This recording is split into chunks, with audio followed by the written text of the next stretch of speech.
There's a kind of laughter that isn't really laughter. It's the sound men make when they don't know what else to do with a woman who refuses to disappear. It's got teeth in it. It's meant to wound. And most of the time, it works. Most of the time, a woman hears that sound often enough, she starts to believe it. She puts her hands in her lap. She looks at the floor. She gets quiet in the way that broken things get quiet. Nora Vasquez heard that laughter for 11 years. She heard it from the men at the mill. She heard it from her neighbors. She heard it from the county extension agent who came out to her property in 1887, looked at the contraption she'd built in her barn out of salvaged iron and mule wheel gearing, and told her, with genuine pity in his voice, that she was wasting her grief on something that would never run. Her husband had just died. She had 4 children under 10, 43 acres of hardpan wheat land, and about $6 in a coffee tin under the floorboards. And she had a machine. What happened next isn't a story about triumph. It isn't a story about a woman proving men wrong, because that framing still lets the men be the point of it. This is a story about something quieter and harder and more true than that.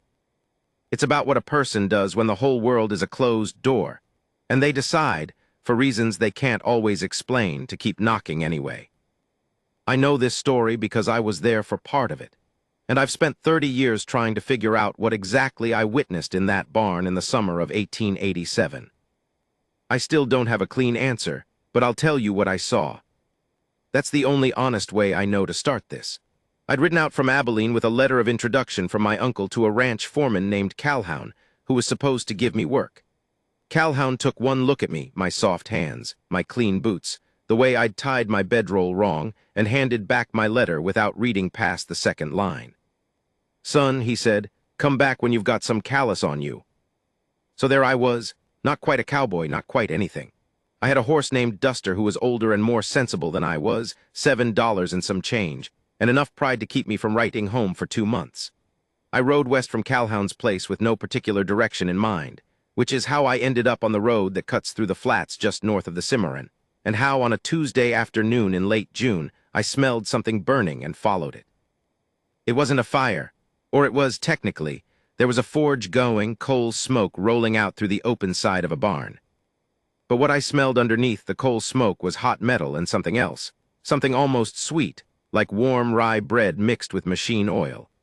I'd never smelled anything quite like it, and I've never smelled anything quite like it since. I pulled Duster up at the fence line. The property was modest. That's being charitable. The house needed paint. The fence needed mending.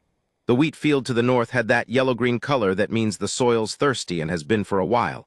But the barn was different. The barn looked like someone cared about it in a specific and unusual way. The doors were wide open and the walls had been patched recently, and from inside came a rhythmic, clanking sound I couldn't identify. I sat there on Duster for a while, which is what you do when you're 19 and have nowhere to be. I watched the smoke. I listened to the clanking. After maybe 10 minutes, a woman came out of the barn and walked to the well, cranked up a bucket of water, and drank from a ladle without looking up. She was maybe 35, tall with dark hair pinned up badly, loose strands hanging against the back of her neck. She wore a canvas apron over a work dress, and the apron had oil stains on it in a pattern that looked almost deliberate, like a map of something. Her hands, when she replaced the ladle, were the hands of someone who'd been doing hard physical work for years. The knuckles were prominent. The skin was darkened with grime that didn't wash off easily. She looked up and saw me. Most women, alone on a property, seeing a strange young man at the fence line, would have gone still, would have retreated to the house, would have called for someone. She just looked at me the way you look at a tree that's fallen across the road, a problem to assess. "You lost?" she asked. "Probably," I said. She almost smiled. "Where are you trying to get to?" "Wasn't sure," I said honestly. "I smelled your forge." That did make her smile a little. It was a careful smile, the kind that doesn't commit itself. "You know forge work?" "Some," I said. "I worked 2 summers at a smithy in Abilene." This was true. It was also the most useful thing about me, and I'd learned to lead with it. She studied me for another moment, then jerked her head toward the barn. "Come look at something." Her name was Nora Vasquez. She told me this without ceremony, and without the usual female hesitation of that era, the pause to see how a man received a Spanish name before deciding how much of herself to reveal. She just said it and moved on, which told me something about what she'd already decided about the opinions of strangers. Her husband, Tamaz, had died in April. She didn't offer this immediately. I learned it in pieces over the course of the afternoon, the way you learn things about a place by watching it rather than asking. His tools were still arranged on one wall of the barn. His coat hung on a hook near the door. His initials, TV, were scratched into the wooden frame of the workbench, which I noticed because I'd developed the habit of looking for names on things. I'd started keeping a log a year earlier, a practice I'd picked up from a surveyor I'd worked for briefly, just a small leather notebook where I wrote down what I observed and what I couldn't explain. Nora's barn filled up several pages before I'd been there an hour. The machine dominated the center of the space. I don't know how else to describe it except to say it looked like someone had been given a very good idea and not quite enough materials. It was built on a base frame of salvaged iron. I recognized some of the pieces as parts from a grain elevator mechanism, the kind you'd see at a commercial mill. Above the frame rose a system of gears, some of them clearly made from cast iron, others from wood, the wooden ones wrapped in metal banding to keep them from splitting under load. A long horizontal shaft ran through the center, and from this shaft extended a series of arms. I counted 11, though 3 were still incomplete, each arm ending in a different attachment point. The whole thing was connected, via a heavy chain drive, to a mule wheel that stood just outside the barn in the yard. "What is it?" I asked. "A thrashing machine," she said. She was watching me look at it with that assessment expression again, cataloging my reaction. Mostly. It does more than thresh." She moved to the nearest arm and touched it, not demonstrating, just touching it, the way you touch something you've been working on for so long it's become part of your own body. "This one separates the chaff. This one," she moved to the next, "feeds the separated grain into a collecting sleeve. This arm is supposed to drive the winnowing fan, but I haven't got the gearing right yet." I looked at the whole assembly again, recalibrating. "You built this." "Tamaz started it," she said. There was no particular weight in her voice. She'd already worked through whatever weight there was.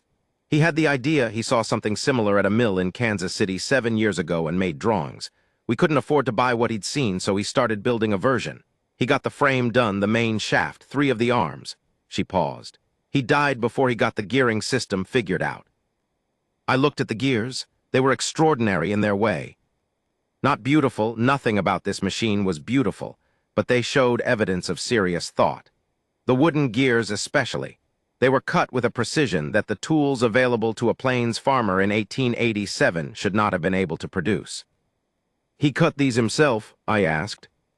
"I cut those," she said, "after he died." She said it matter-of-factly. "I found his drawings. I couldn't figure out all of it, the ratios especially, so I wrote to the Agricultural College in Lawrence 3 times. They wrote back twice, which I counted as a success. A small, dry humor in that. The 3rd letter, I think they thought I was joking." "Why would they think you were joking?" She gave me a look. The look said, "You know why." I did know why. I was 19 and soft-handed and not particularly worldly, but I knew why. I should say something about what the land was like that summer, because it matters. The Cimarron Flats are not cruel country exactly, but they're not forgiving either. The sky in summer is immense and pale, the kind of blue that has no depth to it, like someone scraped all the color slightly thin. The wind comes every day, not always hard, but always present, always making that low sound in the grass that sounds just slightly too much like voices. The wheat out there in those years was a gamble. It always had been. You planted, you watched the sky, you tried to read the soil, and some years you were right and some years you weren't. And the difference between right and wrong could be the whole year's living. Nora had 43 acres of wheat. In a good year, she'd told me that was enough. Tamaz had figured it out, the planting, the rotation, the timing of the harvest. He'd been good at it. Nora was learning to be good at it, but she was running out of time to learn. Harvest was 6 weeks out. She had 4 children, Lucia, who was 9 and already more capable than I was. The twin boys, Ernesto and Felix, who were 7 and operated as a 2-person chaos system. And little Marta, who was 4 and mostly just stood near things and observed them with enormous dark eyes. To harvest 43 acres by hand, in the available window, Nora would need help. The standard arrangement in those parts was a labor exchange. Neighboring farms traded workers at harvest time, rotating through properties. But Nora had done the arithmetic. "The neighboring farms need their own people," she told me. That first afternoon, we were sitting outside the barn, eating dried beef and cornbread that Lucia had brought out on a wooden plate. They'll send what they can, but not enough. I'd need 10 men for 2 weeks to do it right. I don't have money to hire 10 men for 2 weeks. She chewed, thinking. The machine changes that. Tamaz calculated at full efficiency this machine does what 10 men do in a day, maybe more. If it works, I said. She looked at me. I didn't mean I started. No, she said, you're right. If it works, she said it without rancor. It was the actual problem, stated plainly, and she had the kind of mind that preferred problems stated plainly. Does it run? I asked. Partially, she said. The main shaft turns, the first 2 arms work. The third arm, the winnowing drive, throws the chain when it gets above a certain speed, something in the gear ratio. I've been working on it for 3 weeks. Can I look at it? She studied me for a long moment. You fixed gear assemblies in Abilene? She asked. Repaired them, I said carefully. Didn't design them, I'm not an engineer. Neither am I, she said. What I am is determined. I stayed. I don't know exactly how I decided that. I know that I rode in with nowhere to go, and that the machine interested me, and that Nora Vasquez interested me, and that the idea of spending another week riding aimlessly while my money trickled away interested me not at all. I know that Lucia showed me where to put Duster in the paddock, and that the 7-year-old twins immediately tried to steal things from my saddlebag, and that Marta stood near the gate and watched me with those enormous eyes and didn't say anything. I know that I slept in the barn that first night and wrote in my log by lamplight for an hour, trying to describe the machine, and that I couldn't quite get the description right, because there was something about it that exceeded mechanics.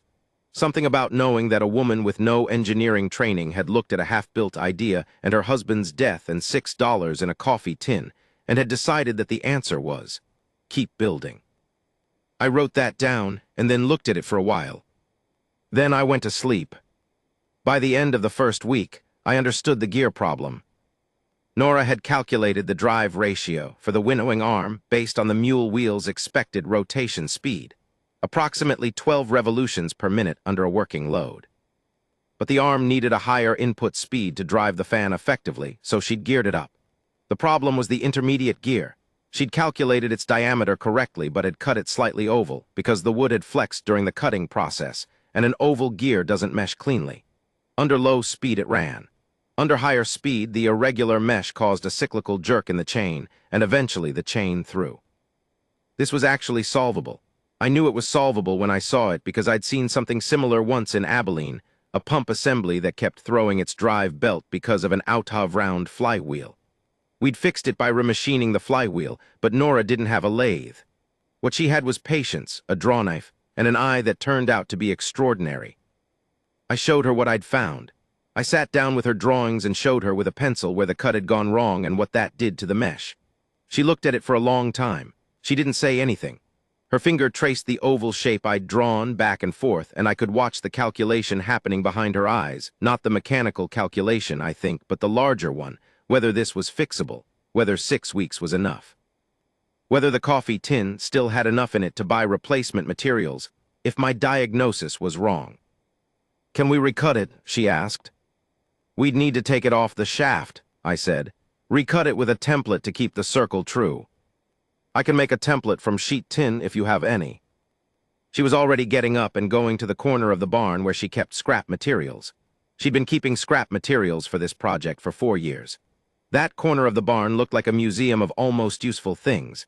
Sections of iron strap, coils of wire, wooden blocks, bolts in every size arranged in jars that had once held preserved peaches. She found the sheet tin in 30 seconds. We worked on that gear for 3 days. Not continuously. There were children to feed, animals to tend, the 1,000 daily demands of a working property that never stopped regardless of what else was happening. Lucia cooked mostly, and managed the younger children with a competence that made me slightly ashamed of myself at 19. The twins helped with the animals in the way that 7-year-olds help with things, which is to say they sometimes made things worse, and sometimes made things better, and always made things louder. Marta helped Nora in the barn, sitting on a low stool near the workbench, handing tools when asked, watching everything with a seriousness that I found inexplicably encouraging. We recut the gear. We templated it carefully, Nora holding the tin guide while I worked the drawknife, both of us checking the circle every quarter-inch with a string compass she'd rigged from a nail and a piece of twine. The second pass was truer than the first. The third pass was very nearly right. "Close enough?" I asked. She took the gear and rolled it on a flat board, watching the wobble. "One more," she said. One more, and it was right. When we remounted the gear and ran the assembly, the chain held. We ran it for 10 minutes at walking speed, the mule going slow circles, me watching the arm, Nora crouching near the gear train with a candle in one hand to see the mesh in the shadow. The chain stayed. The fan turned. The winnowing arm drove. Nora stood up. She didn't shout, she didn't throw her arms up or do anything dramatic. She stood up, and she looked at the arm turning, and she put one hand on the side of her face, the way you do when you're trying to feel whether you're actually awake, and she was quiet for a long time. "Run it faster," she said. I ran it faster. The mule went to a trot, then a working walk, the fastest we'd dare take the mule wheel without more test time. The chain held. The arm drove. The fan turned at a speed that created a real and appreciable wind enough to do the job. "Stop," she said. I stopped. Marta materialized from somewhere and took my hand, which startled me, and stood beside me looking at the machine as it coasted to a stop. Nora walked around the whole assembly once, slowly, touching each arm. She stopped at the incomplete ones, the 3 that still needed their attachment mechanisms built. She looked at them for a while. 6 weeks, I said. She looked at me. "To finish the other arms and test the whole system," I said. "Do we have 6 weeks?" She thought about it seriously, which I appreciated. She didn't say yes to make me feel better. She thought about it. 5.5, she said. "That's close enough," I said. She almost smiled. "Is that so?" "Probably," I said. She was quiet for a moment.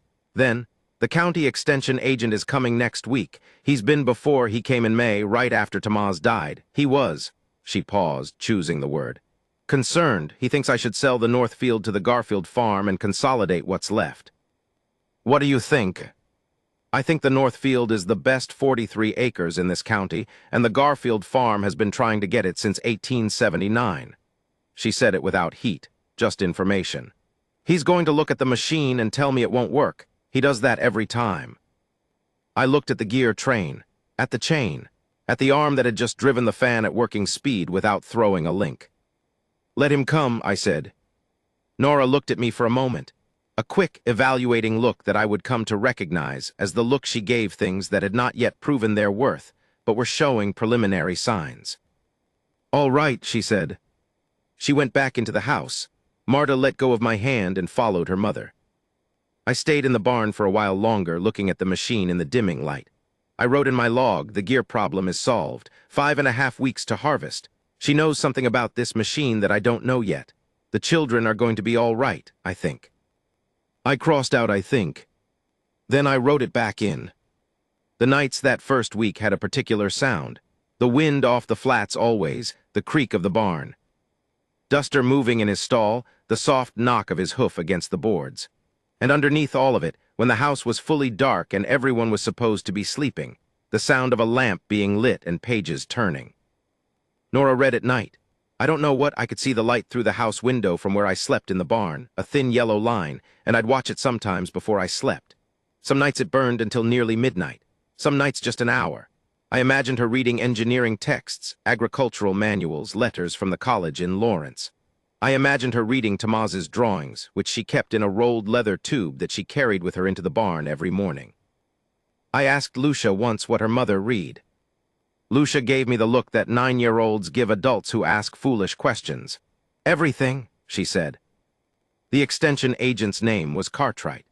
He arrived on a Wednesday in a good wool suit that was already suffering from the heat and dust, his horse picking its way up the road with the careful unhappiness of a well-bred animal that had ended up somewhere it hadn't expected. He was not a bad man. That's the thing I want to be honest about, because it would be easier to tell this story if he were. But Cartwright wasn't cruel, wasn't stupid, wasn't even particularly dismissive in the way that some men were dismissive, with a kind of active pleasure in the diminishment. He was something more ordinary and in some ways harder to argue with.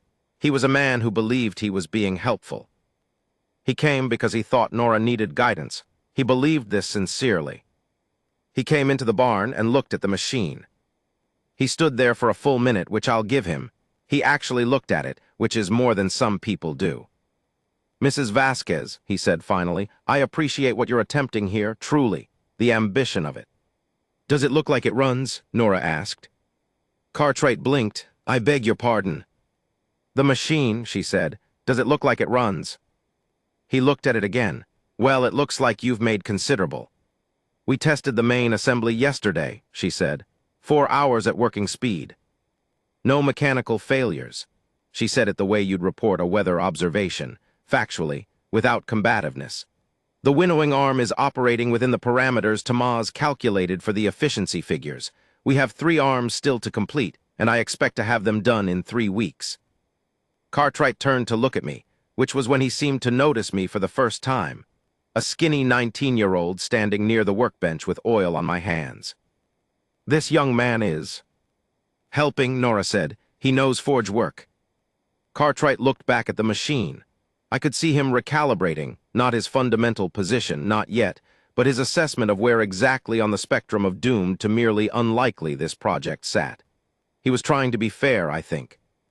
He was a man who tried to be fair, and who had never had occasion to notice that fairness and correction can be the same mistake. "Mrs. Vasquez," he said carefully, "even if the machine operates as designed, and I'm not saying it won't, I'm not a mechanical expert, the efficiency figures your husband calculated are based on optimal conditions. Wheat this year," he hesitated, "the North Field in particular, I've ridden past it twice this month. The stalks are shorter than last year. Shorter stalks can mean more frequent adjustment of the cutting mechanism. That costs time." "I know," she said. He stopped. "I've done the revised calculations," she said, "accounting for the shorter stalks and for 2 adjustment stops per half-day. The efficiency figure drops from 10 man equivalent to approximately 7. That's still enough." She paused. "Assuming the season holds through the 4th week of August." Cartwright was quiet for a moment. He looked at her the way men sometimes look at women who have done math in front of them, a brief realignment of expectation, followed almost immediately by the search for the thing they've missed, the error they can identify. I'd noticed that look before, and I'd see it many more times over the years that followed. He didn't find an error. I knew he didn't find one because after a long pause his voice changed slightly. The help-oriented warmth of it went just a degree cooler, and what replaced it was something more genuine. "The neighbors won't loan you equipment," he said. "You know that." "I know. And if you have a breakdown at harvest, a mechanical failure, you won't have time to fix it and still finish the crop." "I know that too," she said. "So the entire harvest," he said slowly, "depends on a machine that has never run at full capacity." "Yes," she said. He looked at the machine again. "I wrote in my log that night, he isn't wrong about the risk. She knows he isn't wrong. What he doesn't understand is that for her, the risk of trying and failing is smaller than the risk of not trying. He's calculating what she could lose. She's calculating what she's already lost. They're doing different math." I looked at that for a while. 3 things happened in the 2 weeks after Cartwright left that I didn't put in my log at first, because I wasn't sure what category to put them in. The first, a man named Aldous Greer came by the property on a Saturday morning, said he'd heard something about the machine from the feed merchant in town, and asked if he could see it. He was a farmer 2 properties north, maybe 50, with a face that had been outside for all 50 of those years. He looked at the machine for about 20 minutes without saying anything, then took his hat off and turned it in his hands and said, "My wife's got a mind like that, for the building of things." He put his hat back on. "Lost her last winter," he said, then he left. The second, Lucia found me writing in my log one evening and asked me what I wrote in it. I said I wrote down what I saw. She thought about this for a moment and then asked if I'd written about her mother. I said yes. She asked what I'd written. I said I'd written that her mother was the most determined person I'd encountered. Lucia looked at me for a moment and then said, very precisely, "She's also scared." Then she went back to the house. I wrote that down. The third, Nora asked me, on a Tuesday night when we were both still in the barn past dark working on the 4th arm's attachment mechanism, whether I thought the machine would actually run to harvest efficiency or whether I was just saying so. She asked it the way she asked everything, directly, without hedging, in a tone that made clear she wanted an honest answer, not reassurance. I thought about it for a long time. I think it will run, I said.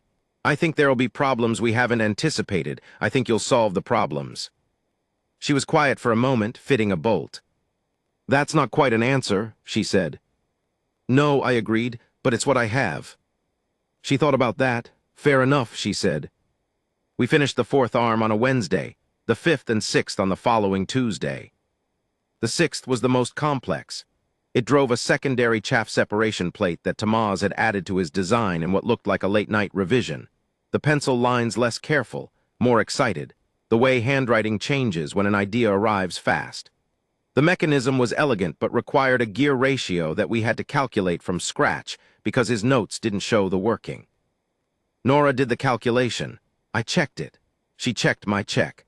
We were both, we discovered, about 4% off in the same direction, a systematic error that came from the way we'd both been rounding intermediate values. We caught it because we compared our work.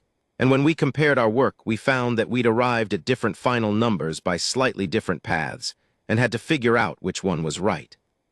That could have cost us the harvest, I said. We caught it, she said. Only because we checked each other. She looked at me. Yes, she said. That's what we caught it means. I wrote in my log, the checking matters as much as the calculating, maybe more. She built this machine alone, but she didn't build it alone. Tamaz's drawings, the letters from Lawrence, Greer coming by to look, me and the gear problem. This machine is the product of a dozen kinds of help, most of which were not offered willingly. The middle weeks of July had a tempo to them.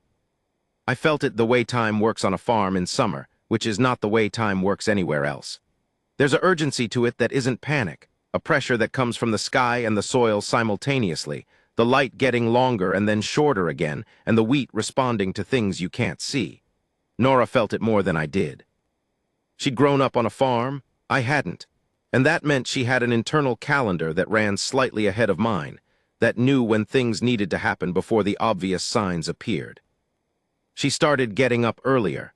I know because Duster would lift his head when she crossed the yard at dawn, and I'd wake to the sound of his movement. By the time I got up, she'd already been into the barn, already checked something, already started the water heating for the family's breakfast.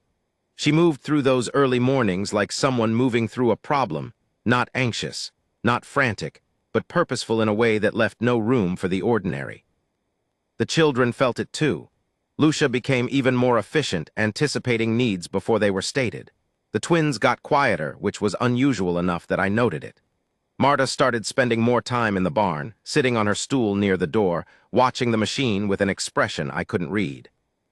One morning I came in and found her talking to it. Not loudly, just a murmur the way very small children sometimes speak to objects they've decided to trust. I couldn't hear what she said. I didn't try to. I just went to my part of the workbench and started checking bolt tensions on the third arm and let her finish whatever she was saying. When she stopped, she looked at me. It's going to work, she said, very matter-of-fact. I know, I said. She nodded and got off her stool and went back to the house. The neighbor situation was more complicated than I'd understood. I learned this gradually, the way you learn things about a community by living near its edge. The labor exchange that Nora had described, 10 men needed, not enough available, was true, but it wasn't the whole picture. There were farms within a half-day's ride that could have sent workers, that had sent workers to each other in previous years, that did not send workers to Nora Vasquez. Some of this was simple prejudice, the kind that came with her name and her late husband's name and the color of her children's hair. I'd seen that kind of thing before, and I had no illusions about it, though I didn't fully understand yet how much it cost you, how much constant energy it required to live inside it and keep building anyway. Some of it was something else, something smaller and more correctable. They didn't think the farm was viable. Tamaz had died in April. The county extension agent had been out twice. The rumor in town, and I heard this from the feed merchant when I rode in for parts, was that the Vasquez North Field would be sold by fall, that the widow would consolidate or leave, that the situation was sorry but concluded. People don't send labor to a concluded situation. Why would they? There's nothing to invest in. What they didn't know, what nobody knew yet, because it lived in a barn on a property they'd already written off, was that the situation wasn't concluded. It was in the middle of becoming something different. It just hadn't announced itself yet.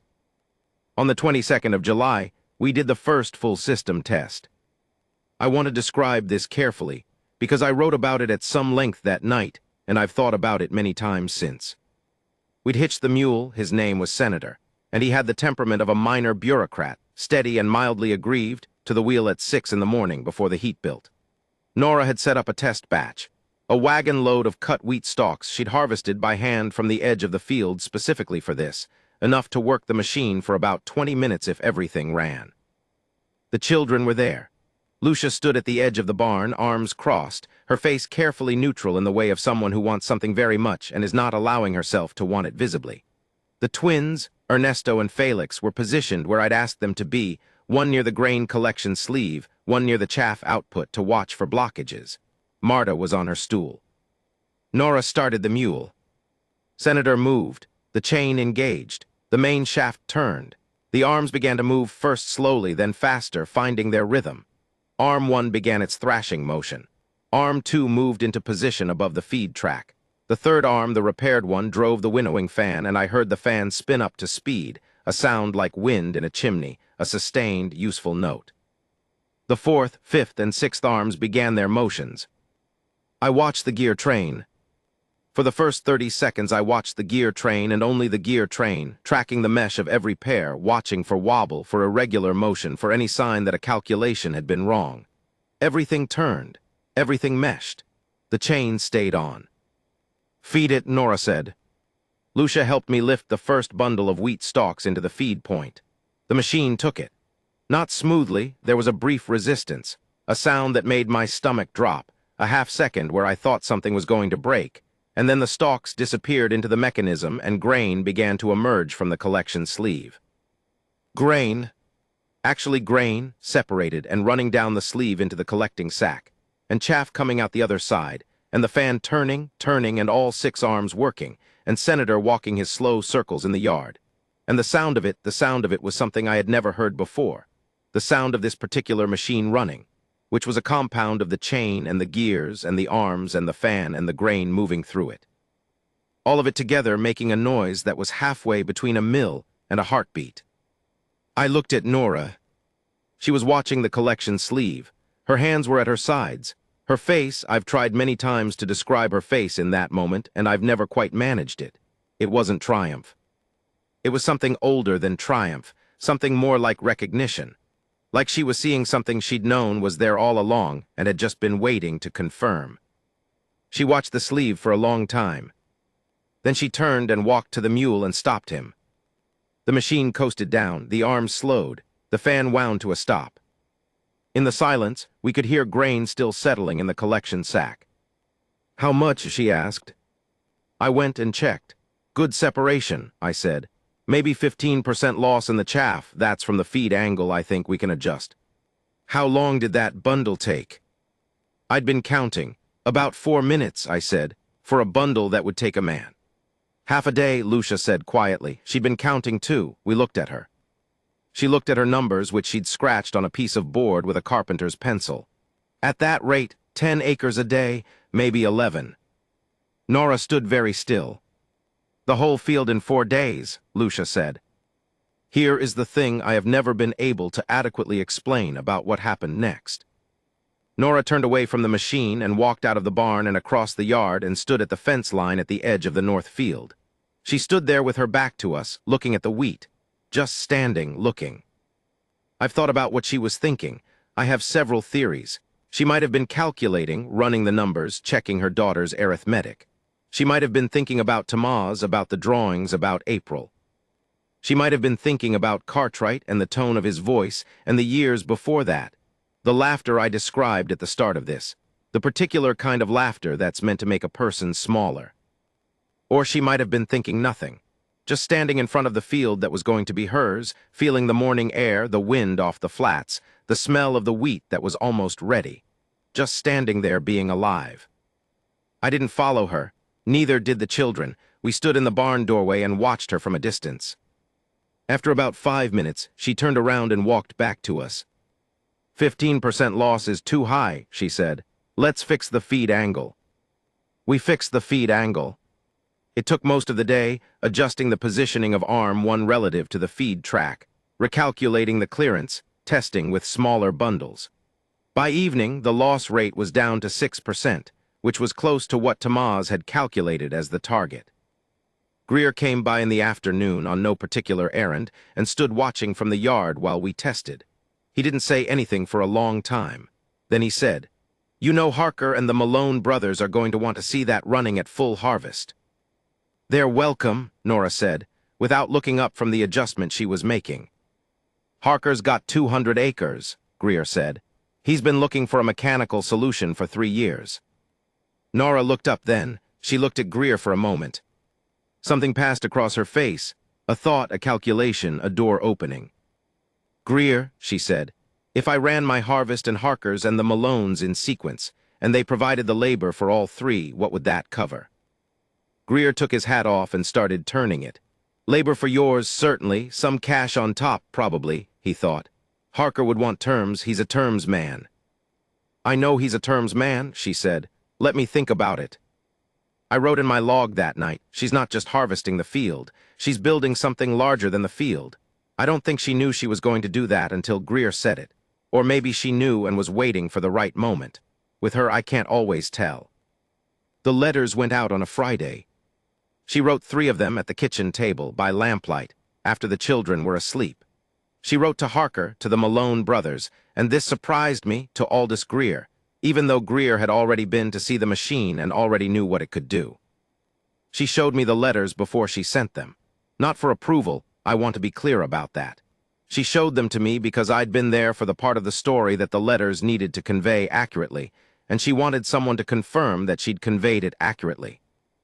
"The efficiency figure," she said, pointing to a line in the Harker letter. "Is 6% loss still the right number to cite, or should I be more conservative?" "Conservative," I said. "Say 8, if we do better, that's a bonus." "If we hit 6 consistently, you haven't promised what you couldn't deliver." She changed the figure to 8. She didn't thank me, she just changed it and moved to the next thing, which was the Malone letter, which was shorter and less formal because she'd known the Malone brothers since before Tamaz died. The Greer letter was different from the other 2. I read it twice. It said, "Mr. Greer, I want to thank you for your visit. You said something about your wife that I've thought about many times since. I think she would have liked to see the machine running. I hope what I'm building here reflects something of what she understood." That's all it said, beyond the practical details. I handed it back. I didn't say anything. "Is it accurate?" she asked. "Yes," I said. She sealed the envelopes. Harker wrote back in 6 days. Yes, with terms. The Malones wrote back in 4. Yes, with enthusiasm and a list of questions about the machine that were better questions than I expected. Greer didn't write back. He came in person on a horse in the rain on a Thursday and sat at Nora's kitchen table and drank coffee and talked for 2 hours about logistics. Who would bring what when they would come, how the labor rotation would work. He was precise and practical, and when the conversation was done, he stood up and put his hat on and said, "Tamaz would be glad of this." Nora said, "I know." Greer left. Lucia, who had been sitting at the far end of the table doing arithmetic homework throughout the entire conversation, looked up at me.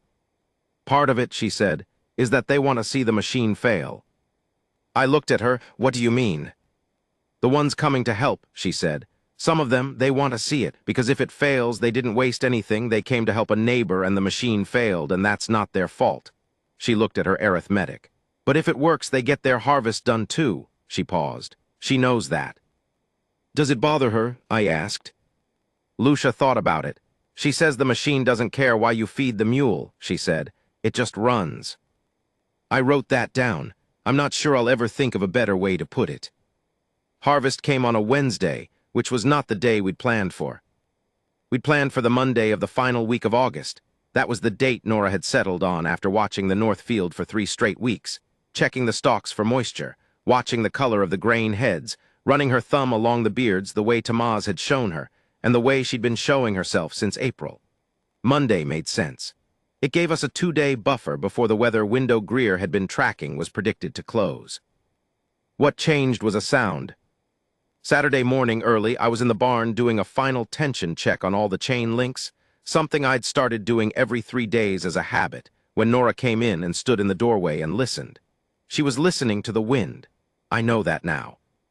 At the time I thought she was listening to the machine, maybe checking for something she'd heard in the night.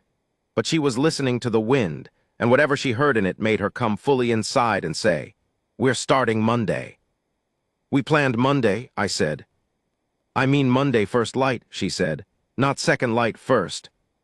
I looked at her, something changed. "The wind," she said, "turned 2 degrees west last night." She paused.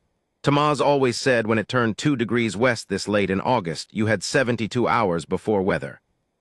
I wanted to ask her if she was sure. I didn't. I went back to the tension check. What I did do was go into town that afternoon and send a message to Harker and another to the Malones. Monday, first light. Not negotiable. They came. This is the part I find hardest to describe, not because it was complicated, but because it was simple in a way that I didn't know how to hold at the time. They came at first light Monday, Harker with 6 men, the Malone brothers with 4, Greer with 2 plus himself. That was 14 men plus me. And Lucia, who had negotiated herself onto the operating crew over a weekend argument with her mother that she won decisively on points. They pulled up in wagons and on horseback in the gray pre-dawn, and they stood in the yard and looked at the machine, which we'd moved on a heavy frame sled to the north field edge the day before, so it was positioned where we needed it. And they looked at it the way men look at things they've been told about and finally get to see. I watched their faces. Harker's face showed nothing, which I'd expected. He was a terms man, and terms men don't show things. The Malone's faces showed something between skepticism and appetite, the expression of people who have bet on something they're not quite sure about and are about to see how it plays out. Greer looked at the machine the way he'd looked at it the first time, with that private arithmetic running behind his eyes. And in the back of the group, half visible behind the Malone men, was a face I didn't recognize. A woman, maybe 45, wearing work clothes and a hat pulled low, standing next to one of Harker's men in a way that suggested she'd come with the group but not as part of the group. She was looking at the machine, too. After a moment, she looked at Nora. I don't know what passed between them in that look. I was too far away to read it. But I noticed it, and I wrote it down, and I've thought about it many times. 2 women, one who built the machine and one who came to see it run, looking at each other across a field in the early morning light. Nora started Senator at 5:42 in the morning. I was checking my pocket watch. I'd started doing that, timing everything, because everything felt like it needed to be timed. The machine started. We'd run it so many times by that point that the sound was familiar to me, almost intimate. I knew every note in its compound noise, knew where the chain settled into its groove, and where the third arm found its rhythm and the moment when the winnowing fan reached operating speed and the pitch changed. But this time the sound was different. Or rather, the setting was different, and the setting changed what the sound meant. Out in the open field at first light, with 14 men and Lucia and 4 children, and that unknown woman standing around watching, the machine sounded like something it hadn't sounded like in the barn. It sounded like it was doing what it was made for. The first bundle went in at 5:47. Harker's men watched the collection sleeve. The first grain came out, and one of them, a young man, maybe my age, with red hair and an expression that had started at skepticism and was traveling rapidly somewhere else, reached down and picked up a handful and looked at it. "Clean," he said. Nobody said anything else for a while. We just watched it run. Here is what the next 4 days were actually like, because I want to get this right. They were loud and they were hard, and they were hot in a way that the word hot doesn't fully account for, and they smelled like cut wheat and machine oil and sweat and dust. And at the end of each day, every person involved was tired in a way that went down to the bone. It was not a montage. It was not a sequence of triumphant moments. It was work, relentless and specific, the kind of work that requires constant small decisions and constant physical effort and constant attention. The machine ran. It ran well and it ran hard, and it ran with the 6% efficiency loss we'd aimed for, and twice hit better than that, hit 4%. Hit once an extraordinary 3.8 that I logged in my notebook with a small involuntary noise that made Lucia look at me. There were problems, of course there were problems. Day 1, the chain stretched slightly under the sustained load, not enough to cause failure, but enough that by mid-afternoon it was throwing us about 30 seconds of adjustment time every 2 hours. We fixed it on the evening of day 1 by retensioning and adding a single extra link. Harker watched me do this and didn't say anything, but I noticed him take out a small book and write something in it. Day 2, the second arm, arm 2, the feed positioning arm, developed a wobble. Not in the gear, not in the chain, in the arm itself where the wooden section connected to the iron bracket. The wood had dried differently than expected in the heat and had shrunk slightly, loosening the joint. We tightened it with a wedge and wrapped it in wire and it held, but it needed monitoring.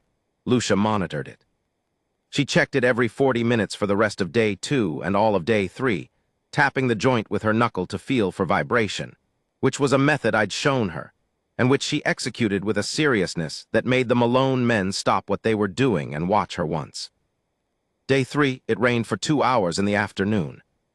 We stopped the machine and covered what we could with canvas, and the men sat under the wagon edges, and in the shade of the hay bales we'd moved to the field edge, and nobody talked much. I sat near the machine, watching the rain hit the canvas, listening to it run off the gear housing. Nora sat beside me. She'd been everywhere for 3 days at the machine with the men, with the children, with the wheat, with the collection calculations Lucia was running. She hadn't been still.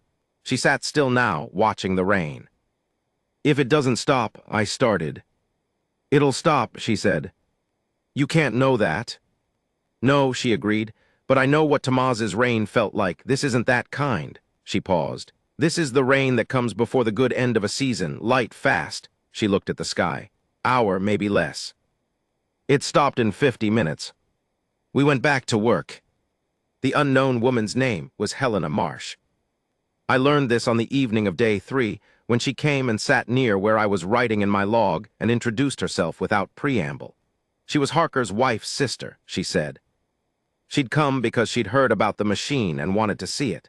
She'd brought the Harker men along as justification, but the machine was the reason. "Why?" I asked. "Because I've been trying to build one," she said. I looked at her. "Not this one," she said. "A different one for a different purpose." She was quiet for a moment. "I've been trying for 2 years. Everyone thinks I'm wasting my time." She was watching the machine's silhouette in the dying light, the arm still now, the fan still. "What does yours do?" I asked. She told me. It was a water lifting system. She said a machine for moving irrigation water uphill by a series of stages, driven by wind power in the flat country east of here. She'd gotten the principle right, she thought, but the staging was wrong, and she didn't know enough about gear ratios to fix it. I looked at her for a moment. "Have you talked to Nora?" I asked. She looked at me. "Specifically," I said, "about gear ratios." She hadn't. I thought about why she hadn't, this woman who had come 2 hours out of her way to watch a machine run, who had the idea and the drive and the problem clearly defined in her mind. And I thought about the barrier that existed between her and the woman who was 50 yards away and who knew more about practical gear ratio correction than anyone else in 3 counties. And the barrier was not technical. The barrier was something else, something with no name exactly, a hesitation that came from not wanting to impose or to be wrong or to be laughed at, or to find out that your idea wasn't as good as you hoped. "She won't laugh at you," I said. Helena looked at me for a long moment. "Come find me in the morning," Nora said. We both turned. She was behind us. I don't know how long she'd been there, how much she'd heard. She was looking at Helena with the same assessing expression she'd used on me the first day. "Bring your drawings if you have any," Nora said. "We can look at them after the afternoon run." Helena was very still for a moment. "Yes," she said, "all right." The 4th day. We started at 5:30, first gray light, Senator moving before the sun was fully up. The north field was 2/3 done. 1/3 to go, plus the final pass for collection, and then the transition to Harker's acreage, which was the larger job and the more complicated logistics, but which Harker had now, I noticed, stopped treating as a terms arrangement and started treating as a genuine collaboration. Something had changed in him over the 4 days. I don't know exactly what. I think he was a man who'd been waiting a long time to see something he didn't believe in proven real, and the experience of that proof had altered something in his fundamental accounting of the world. He'd stopped watching the machine critically. Now he watched it the way Marta watched it, with a kind of patient attention, a willingness to simply receive what it was doing. The final third of the north field took 4.5 hours. At 10:43 in the morning, Lucia ran the last collection calculation and looked up from her numbers and said, "That's it." I stopped the mule. The machine ran down, the arms slowed, the fan unwound. 14 men and a girl and a woman who'd built a water-lifting machine in the East Country and 4 children. Marta had climbed to the top of the hay bales at the field edge and was watching from up there. All of us stood in the quiet that came after the machine stopped. Nora was standing at the collection point looking at the final tally, not celebrating, not performing. Just standing there with the numbers in her head, running them against the thing she'd promised herself in April, in the days after Tamaz died, when she decided, for reasons that were hers, and that I don't fully know, to keep building. Harker came and stood beside her. "What's the total equivalent?" he asked. He meant man days, the traditional measure. Lucia had that number too. She'd been calculating it all week obsessively, the way people keep track of things that matter to them. She said the number. 412 man days, she said, equivalent to just over 100 men working 4 days. Harker was quiet for a moment. Tamaz calculated 10 man equivalent, Nora said, per day. He was right, Harker said. He was conservative, she said. By about 40%, accounting for the full 6-arm operation. She paused. He died before he got to test it. Harker took his hat off. He stood there with it in his hand and didn't say anything else. That evening, after the men had gone to their wagons or back to their properties, after the children had eaten and the twins had fallen asleep at the table and been carried to bed, and Marta had fallen asleep on her stool near the machine and been carried to her bed by Lucia, who was 9 years old and more than she should have needed to be at 9. After all of that, Nora and I sat outside the barn in the last light. She had a cup of coffee that had gone cold. I had my log open. I'd been trying to write about the day and not quite finding the way in. "You're not writing," she said. "Trying to figure out what to say," I said. She drank the cold coffee. "Say what happened." "I don't know exactly what happened," I said honestly. She looked at the field, which was cut and clean now, the stubble pale in the evening light. Tomorrow we'd move to Harker's property. The week after, the Malones. The terms were set. The arrangement was real. The machine would run through the rest of the harvest season, and into the next year and into the year after that, when Nora would take on 2 more properties and Helena Marsh would come back, drawings under her arm, and the 2 of them would spend a winter solving the staging problem on the water lifting system, which is a story I'm not telling here, but which is part of the same story in ways that matter. "You built a machine," I said. "The machine worked." "Is that all?" she asked. I thought about it. "No," I said, "but I'm not sure what the rest is yet." She nodded like that was a reasonable answer, like she was accustomed to things not being resolved all the way, like she understood that some of what happens in a life doesn't get words immediately, and maybe not ever, and the important thing is to stay present for it anyway. "Will you go," she asked, "now that the harvest is done?" I hadn't thought about it, or I had thought about it and hadn't admitted that I'd thought about it. I had nowhere particular to go. Abilene was behind me and what was in front of me was still unformed. Duster was old and comfortable in the paddock. The barn was familiar. "Probably not yet," I said. She nodded. "Greer said he's got a hay press that's giving him trouble," she said. "Something in the transfer mechanism. He asked if you'd look at it." "I'm not an engineer," I said. "Neither am I," she said. We sat there for a while in the quiet. The wind came off the flats, the way it always did, that low voice in the stubble that almost sounded like something you could understand if you listened long enough. I stayed through the winter. I'm not going to explain that in great detail because I'm not sure I can explain it, and because it's not entirely the point. I stayed. I helped with Greer's hay press, which turned out to be a different kind of problem than the machine, simpler mechanically, harder in other ways, because Greer was dealing with his second autumn without his wife, and sometimes the problem with a hay press is not the hay press. I helped Nora with the ongoing work of maintaining the machine, which was considerable. The harvest season had shown where the design needed refinement, and she spent the winter making those refinements with a methodical patience that I tried to learn from. Helena came in December with her drawings and stayed for 2 weeks. I slept in the barn. Marta adopted Helena with the same quiet completeness she'd adopted me, appearing beside her with tools at the relevant moments, listening to everything with those enormous dark eyes. By January, the staging design for the water lifting system was solved.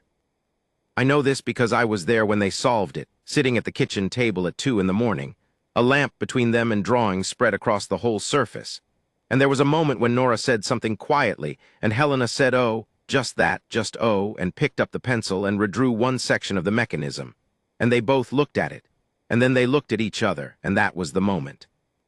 I wrote it down. I don't have the technical details right. It was past 2 in the morning, and I was sitting against the wall, and my handwriting was poor, but I have the moment. The lamp, the drawings, the O.